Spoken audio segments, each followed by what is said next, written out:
配球ベースの配信、サーブの歴史をですね、1960年代ぐらいからずっと地道に、もう1年以上かけて振り返ってきた結果、たどり着いたサーブの目標と、そのために用いられる要素ですね。まず、目標についてなんですけど、サーブで直接得点することを意図した、つまりボールが相手コートに行った後に自コートに戻ってくるということは想定しない、シングルターンが前提のゲームモデルと、サーブで直接得点を狙うのではなくって、自コートにボールが戻ってくることをあらかじめ想定した上で、そうなるように逆算して相手のレセプションアタックを効果的に封じるようなサーブを打つ。そういうマルチターンが前提のゲームモデル。この別々の目標が間違いなくあるということ。これが大事な一つのポイントですね。これがですね、おそらく今までのどんな教科書にもですね、明確に意識されて記載はされてこなかったと思うわけです。なので、うん。ターンという言葉を私たちはこの場で提唱し始めたわけでしたね。で、それぞれの目標を達成するために、各サーブにおいて用いられる要素としては、この4つが明確にあるということも明らかになってきました。ボールスピード、軌道の変化、着弾位置を相手に与える時間的猶予。このうちで丸4のですね、相手に与える時間的猶予。これについてはやはり、これまでのどの教科書にも書かれてこなかった要素です。というわけで、この相手に時間的猶予を与えないことを主眼に置いたサーブというのを何と呼べばいいのか、これまでこの要素が認識されてこなかったせいで、それに相当する用語がなかったんですよね。ですからこの場でパニックサーブという新しい用語を、皆さんにも提案させていただいたという経緯だったと思います。はい。ということで、ざっくり振り返った上でですね、では、このサーブの目標と、そのために用いられる要素という前提知識をもとにしていただいて、2000年代に入ってからの、つまりラリンポイント制移行後の女子のサーブがたどった歴史的経緯というのを、男子との比較、違いという観点からちょっと整理確認してみたいと思います。次。その意味でですね、実は象徴的に浮かび上がった事実があって、それは2000年代に入って男女ともにジャンプフローターサーブが増加していくわけなんですけども、男子では最初からほぼほぼ両足踏み切りのジャンプフローターしか出てこなかったのに対して、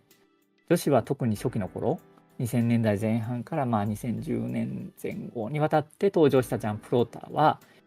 この木村沙織元選手に代表されるような片足踏み切りで打たれるものが主流でした。これもすでに過去に提案しましたけど、ジャンプ動作を伴うサーブ、すなわちジャンプサーブの動作を呼び分ける新しい命名法。中でも助走開始のタイミングとトスとの関係をテンポという用語を用いることで、この男女の違いを表現してみるとですね、女子のジャンプフローターはテンポ0気味、男子のジャンプフローターはテンポ1、競技のテンポ1ですね、となります。なぜこうしたジャンプフローターの違いが生まれたのか、その理由は2000年代以前のサイドアウト制の時代にサーブ戦術とレセプション戦術がどのような変遷をたどってきたのか、それが男女においてどう異なっていたのかによって説明が可能だと考えられます。男子は1980年代にアメリカが生み出した革命的な分業システム。これが1989年に世界中に一気に浸透しましたね。レセプションの上手い2人のアウトサイドヒッターがレセプションに専念することで、常に高い確率で A パスを返してサインプレーで攻撃を仕掛けるスタティックシステムというものがレセプション側にまず確立しました。例えてみれば産業革命みたいな感じですかね。という感じかなと思うんですけど、こうしたレセプション側の強固なシステムを打ち砕くために、サーブ側チームがまずは1990年代半ばに強力なスパイクサーブを見舞うことで、相手のレセプションを切り崩しにかかった。つまりサーブで直接得点しようというシングルターンのゲームモデルでまずはレセプション側を追い込んでいったわけです。さらに1990年代後半からは新たなマルチターンのゲームモデルが生まれて、特定の選手に特定の場所でレセプションさせることで、相手が思い通りのデザインした通りのレセプションアタックを繰り出しにくいような状況に追い込んでトランジションに持ち込むというような、そういうゲームモデルですね。それを達成するための方策としてジャンプフローターが用いられるようになっていったわけです。この標識みたいなのがあれですよね。一方通行がシングルターンで、ぐるぐる回ってる方がマルチターンってことですよね。それを意味してますって今まで言ってこなかったね。何回も出してるけど。いいんですよね。みんな伝わってたかな伝わってなかったかもしれないな。そうです。一方通行なのがシングルターン。つまり、こっちコートから相手コートに行って帰ってくるっていうのが想定してないということですね。で、ぐるぐるっと回ってるのがマルチターンですね。ぐるぐるボールが相手コートと自コートで行き来するっていうことです。こうしてレセプション側のですね、もともと強固だったスタティックシステムというのが、このシングルターンとマルチターン、両者のサーブ戦術によって追い込まれることで、八方塞がりになっていって、限界を迎えたのが2000年代前半だったと思うんですね。で、この閉塞感を打破したのが、レゼンデのブラジル男子が生み出したダイナミックシステムですね。このダイナミックシステムによってブラジル男子が2000年代前半に2000年代かに黄金時代を築くわけですが、2008年の北京五輪でヒュー・マッカーチョン率いるアメリカがこのブラジルのダイナミックシステムを見抜いて忠実に再現、決勝でブラジルを破って見事金メダルを獲得すると、これを契機にしてですね、2010年代以降男子においてはレセプション側のゲームモデルとしてスタティックシステムからダイナミックシステムへのパラダイムシフトが起こったというのが歴史的経緯でした。はい。まあもう全て振り返りなんですけれどもね、今まで見てくださっている方ならと言っていただけるんではないかなというふうに思うわけですけれども、20回分がここに凝縮されてますね。そうはい。で女子なんですけどね、ところが女子はですね、1990年代のサイドアウト制の時代に分業システムというものがほとんど浸透しなかったわけです。2000年代に突入するまでいわば産業革命が起こらなかった、いわば職人の手仕事文化のままの状態がずっと続いてたというわけですね。その状況でラリーポイントシステムへとルール変更が行われ、バレーボールのゲーム構造が変わってしまった。高い確率でブレイクを奪っていかなければならなくなったわけです。そのため、いきなりスパイクサーブのオンパレードという状況にさらされて、レセプション側の手仕事文化では全く太刀打ちできない状況が訪れて、ノーガードの殴り合いに突入してしまったのが2000年代前半でしたよね。ですから女子の場合はですね、男子とはまるで逆で、スパイクサーブの急増によって強力化したサーブ側に対抗するべく、慌てて分業システムが急速に浸透すると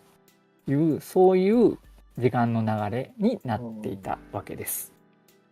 スパイクサーブが打てない選手であっても、少しでも強いサーブを打ちたいという意識で2000年代に入って女子で打たれ始めたのが女子のジャンプフローターなわけです。2000年代半ばになると徐々にレセプション側もスタティックシステムを少しずつ確立するようになっていきます。そうなってくると、ただ単純に強いサーブを打てばいいというわけにはいかなくなっていきますから、そうなるとですね、強いサーブを打てば当然サーブミスが増えるわけで、徐々にサーブミスが問題視されるようになっていきました。時代がちょうどデータバレーの普及と重なったせいで、ゲーム構造レイヤーから考えられる取るべき行動、ゲームモデル、プレイ指針よりも、人間が習性として持っている行動原理の一つ、損失回避バイアスが働きやすい条件が揃ってしまったわけです。それゆえ、ミスを避けようという